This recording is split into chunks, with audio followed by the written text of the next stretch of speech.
আসসালামু আলাইকুম, welcome back to রেখা রান্না চ্যানেল। আজকের ভিডিওতে দেখানো হবে পুঁইশাক রান্না করা। পুঁইশাক দিয়ে চিংড়ি মাছ রান্না করা হবে। তো এখানে পুঁইশাকগুলো বেছে নেওয়া হচ্ছে। পুঁইশাকগুলো বেশ ভালো ছিল।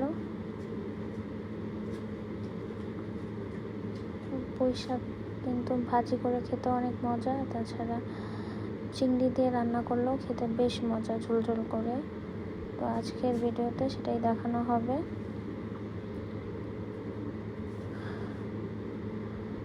পুঁইশাকের ডাঁটাগুলো রেখে দেওয়া হচ্ছে লাগানোর জন্য। এভাবে কিন্তু পুঁইশাকের ডাঁটা লাগালে কিন্তু আবার যত্ন করলে ঠিক মতন আল্লাহর মতে পুঁইশাক আবারও হয়। তো এরপর একটা প্যান নিয়ে নেওয়া হলো, এখানে সয়াবিন তেল দিয়ে দেওয়া হলো, দেন পেঁয়াজ কুচি আর সল্ট দিয়ে দেওয়া হলো পরিমাণ মতো। তো পেঁয়াজটাকে একটু হালকা ভেজে নিয়ে দেন একটু কাঁচামরিচ দিয়ে দেওয়া হলো। এরপর চিংড়ি মাছগুলো দিয়ে দেওয়া হলো। এখানে হলুদ গুঁড়া, মরিচ গুঁড়া, ধনিয়া গুঁড়া, জিরা গুঁড়া, একটা ভাজা জিরা গুঁড়া দিয়ে দেওয়া হয়েছে। এরপর একটু মাছগুলোকে মশলার সাথে ভালো করে মিক্স করে নেওয়া হচ্ছে। একটু আদা রসুন বাটা দিয়ে দেওয়া হলো আর একটু পানি। তো মাছগুলোকে মশলার সাথে একটু ভালো করে কষিয়ে নেওয়া হচ্ছে। মাছগুলো যখন একটু হবে, একটু কষানো হবে মাছগুলো, তখন শাক পাতাগুলো দিয়ে দিতে হবে। তো মাছটা বেশ অনেকক্ষণ কষানো হয়েছে, এরপর শাকগুলো দিয়ে দেওয়া হচ্ছে।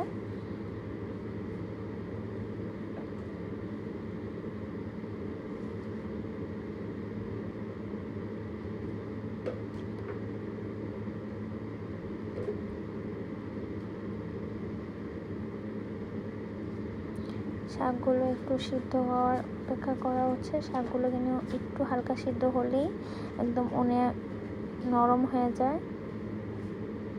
এই যে চিংড়ির সাথে মশলার সাথে শাকগুলোও মিক্স করে নেওয়া হচ্ছে। দেখুন শাকগুলো কিন্তু একদম নরম হয়ে অল্প পরিমাণে হয়ে গেছে। শাকগুলো বেশ ভালো ছিল, খুব দ্রুত সিদ্ধ হয়ে গেছে। তো এইভাবে কিন্তু খুব সহজেই চিংড়ি দিয়ে শাকটা রান্না করা যায়।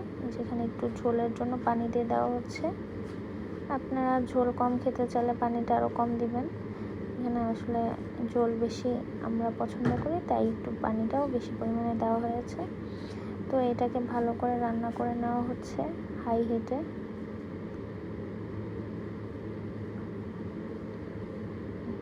এইভাবে কিন্তু শাক দিয়ে চিংড়ি মাছ ঝোল তরকারি খেতে বেশ মজা। পাতলা পাতলা শাকের ঝোল দিয়ে ভাত অনেক বেশি টেস্ট। তো আশা করছি আপনাদের কাছে রেসিপিটি ভালো লেগেছে। তো আজকের জন্য এখানেই শেষ করছি। সবাই ভালো থাকবেন, সুস্থ থাকবেন। আল্লাহ হাফেজ।